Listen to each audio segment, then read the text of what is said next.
აჭარის განათლებისა და სპორტის სამინისტროს ინიციატივით სკოლებში გაიმართა ზურაბ გორგილაძის პოეზიისადმი მიძღვნილი კვირეული. ამ კვირეულის ფარგლებში სკოლებში გაიმართა სხვადასხვა სახის ღონისძიებები. აღნიშნული ღონისძიებები მიზნად ისახავდა ზურაბ გორგილაძის პოეზიის პოპულარიზაციას, მოსწავლეებში ახალი შემოქმედებითი უნარების აღმოჩენასა და წახალისებას. გორგაძეების საჯარო სკოლის მოსწავლეებმა ვესტუმრეთ ზურაბ გორგილაძის სახლ-მუზეუმს. გავეცანით მის შემოქმედებას, წავიკითხეთ ლექსები და ასევე დავდგით მუსიკალური ნომრები.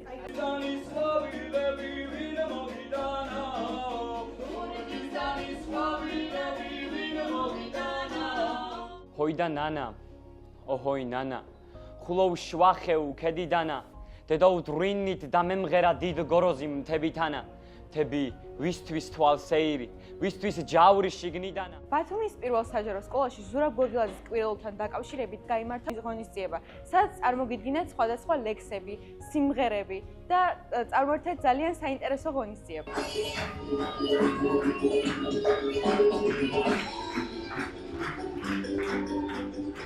ზურაბ გორგილაძე იყო დიადი პიროვნება, რომლის შემოქმედება იყო მრავალფეროვანი და რომელმაც თავის პოეზიაში და თითოეულ ლექსში ჩადო ჩვენი კუთხის და რეგიონის სითბო და სიყვარული. ქართველო მქონისაო, ღმერთი ჩემი, ენა ჩემი, წიგნი ჩემი მოისაო, შეკი ლამის რაიდურმა, მოწმინება მაგატიროს, კაცო, რამდენ საბატიე და რამდენ სუფრაფატიო.